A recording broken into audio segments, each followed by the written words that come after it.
Hello, everybody. Welcome back for another video. Hope you're all doing well. Hope everyone's doing good out there with all the stuff going on in the world and that you're all having a great day. Don't forget to leave a like on the video. It's a great way to leave support for the channel.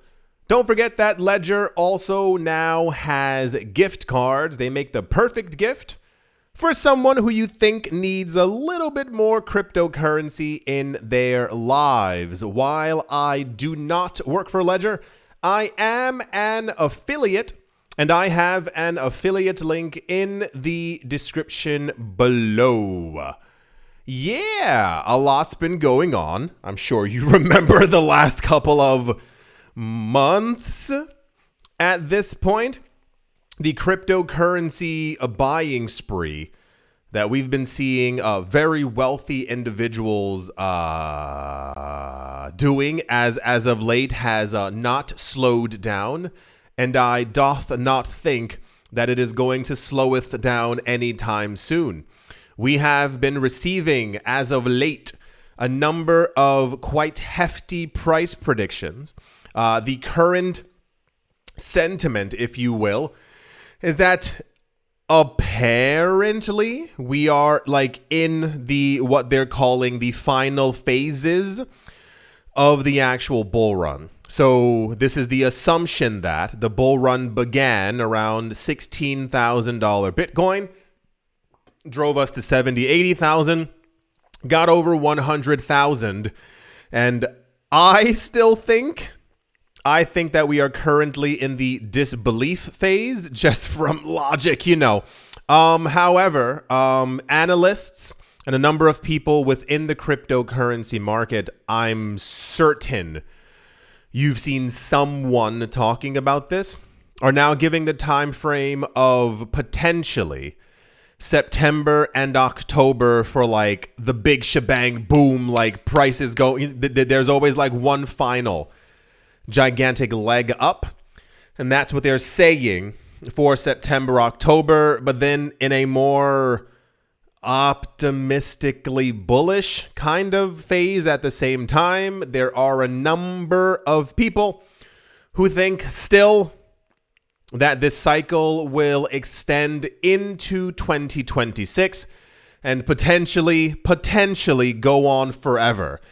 That is to say, their belief is that any dips we have would be short-lived, and this is apparent from the news that we've seen. If you missed the last couple of months as well, anytime that there was some kind of a dip in price, it literally lasted for maybe a day and a half. Those coins were bought up by companies and institutions. We are now getting word that Bitcoin will be apparently in the future used for 401ks and retirement plans and mortgages within the United States. The US apparently is also on the cusp of buying more Bitcoin. Companies, banks, institutions, you know the entire thing. So this buying fever has not slowed down. It's actually only gotten a little bit worse as we keep hearing that there's less and less Bitcoin and Ether on crypto exchanges. Ethereum's price goes up. Altcoins also follow right behind it.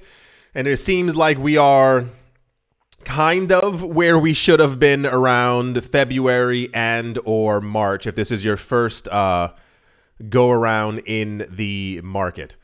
BlackRock will not leave the news. No matter what happens, these people have a stronghold on this market, on people within it, on being within the news, and just kind of being spoken about. We have, and I mean this was even before we got the news of the stablecoin bill being signed, the clarify, I don't know what it was called, bill being signed, yada, yada, yada.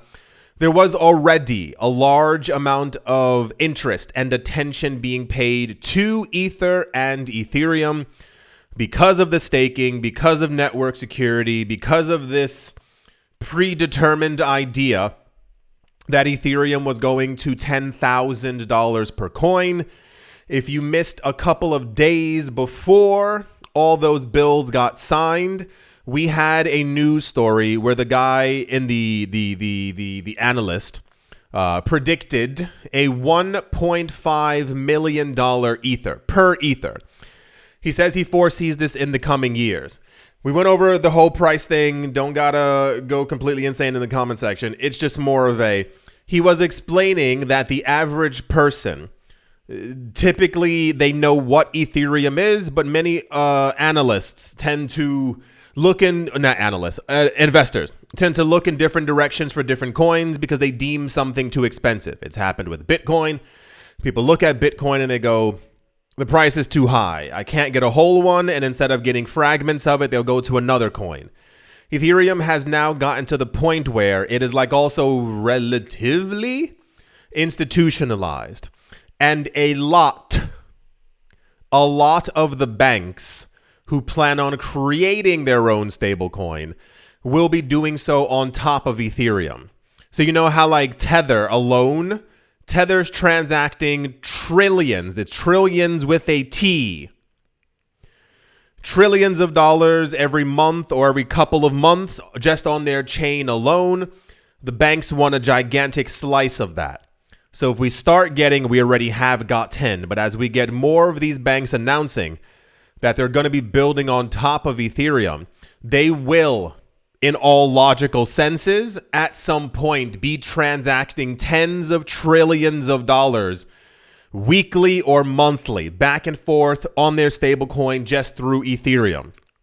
Therefore, this also ties into the amount of ether that we see on exchanges is disappearing because these banks and these institutions are buying it to not only hedge their investment, but because they also, if you can make money from the stablecoin fees, and you can also get free money from staking Ethereum, well, bada bing, bada boom. So this guy said over the coming years, we're going to get to a 6-figure ether, and then it's going to just completely skyrocket from there. So when we get news like this, a lot of people pretend to be surprised. I don't really know exactly what it's supposed to be. It says BlackRock's Ethereum appetite appears far from satisfied. According to new on-chain intelligence data from Arkham, the world's largest asset manager, BlackRock, has purchased $547 million worth of Ethereum in a single day. It made the news because it was $50 million more than Bitcoin. So you know people completely lost their minds. We've had speculation for a while that there would be more attention being paid to Ethereum. I think it's still going to be Bitcoin first, but understand that we keep having these shifts in the market. We are witnessing Ethereum becoming the thing that they said it would become years ago. We're getting speculation from Joseph Lubin and Vitalik and other developers that apparently at the end of this year, Ethereum should be doing 10,000 to 50,000 transactions per second. That's what they told us. On top of that, all the money, all the coins, everything on top of Ethereum continues to grow. Just because you heard that a brand new coin that came out 8.5 weeks ago is going to be the brand new Ethereum does not make it true. Ethereum is Ethereum for a reason. So the institutions, we had a couple of companies announcing that they're going to be accumulating crypto for their treasury and ethers in there. We've had a couple of days where it was just companies announcing that they're going to be making some kind of a, what do you call it? An Ethereum treasury of sorts. And there was one day where BlackRock bought more ether than they did Bitcoin. And everyone was like, I can't believe it. Oh my gosh. Here's the actual tweet from Arkham.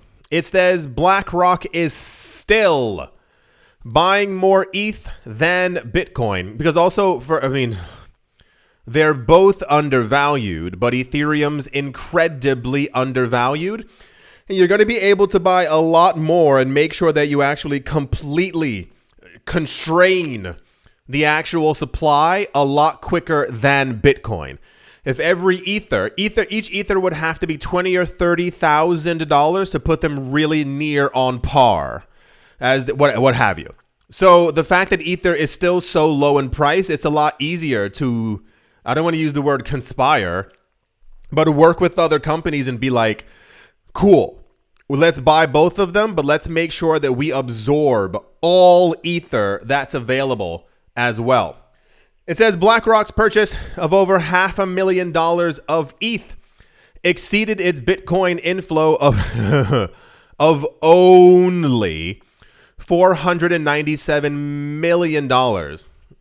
Weighted by market cap, BlackRock is buying over 5 times the amount of ETH compared to Bitcoin, and there's a pretty little Death Star chart. I'm not sure what that's supposed to be, but it looks very digital, and I assume this has to do with buying, but it's just a lot of lines, and it's like, okay. Yeah, so we continue to see this. We will, don't be fooled. They're buying up both of them, but Ether is a lot easier currently to accumulate at its current price than Bitcoin. You can't really go with 4,000 and 100 something thousand. Like there's going to be a different weight to all of it. So I would be shocked. I would be shocked if it took a year for all the available ETH to also be gone, because that's constantly more and more of an issue. Tying, I want to say nearly directly into it. Apparently 29.26 of all the Ether that's out there is currently being staked. Yeah, nearly 1/3 of the entire supply of all Ether is locked inside of the machine. That's what I've been telling you is going to happen with Bitcoin as well. It seems unbelievable. I don't know what really word to use there. But these coins continue to be staked across the board. It's not just Ether. It's also Cardano and many other chains. When Bitcoin has proper staking, we're going to start getting news that 18%, 24%, 36% of the entire available supply of Bitcoin is also essentially locked away and with no intention of being unlocked for passive income reasons. When you talk about that the amount of Ether on crypto exchanges hasn't been this low in a decade, it's because we're seeing an enormous amount of buying pressure from basically every single coin. And I want to say rich people. Ethereum is slowly becoming like a gigantic, another rich asset that they're making sure that they buy all of in relative secret. But a lot of retail investors, especially those in crypto, they don't even look in Ether's direction because they're trying to find something else that they think could give them better rewards. But no, 1/3 of all these coins are locked up. When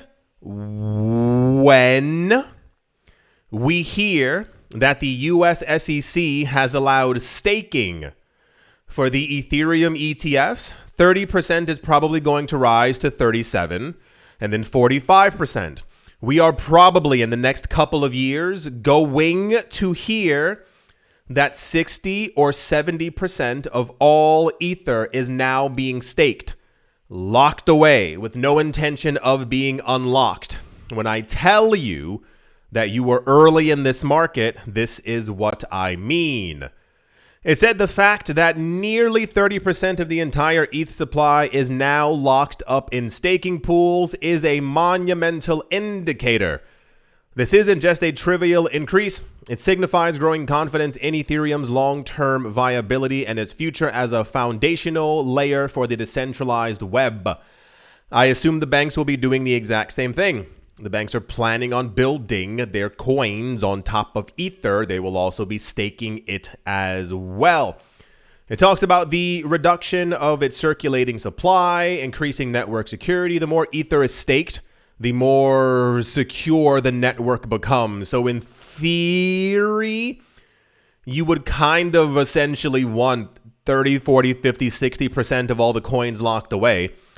And investors are also incentivized to lock them away to not only secure the network, which is securing their money, but also making passive income from doing absolutely nothing. It says also stronger community commitment as well. Each investor does their own thing, but yeah, you'll probably want some passive income for doing absolutely nothing. We are witnessing the shift in finance, in economics.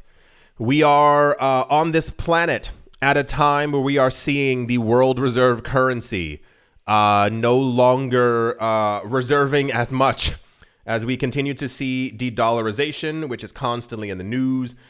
Banks, companies, corporations, institutions, CEOs are choosing not to buy gold or real estate or land or stocks. And instead, they're putting billions of dollars into cryptocurrencies instead.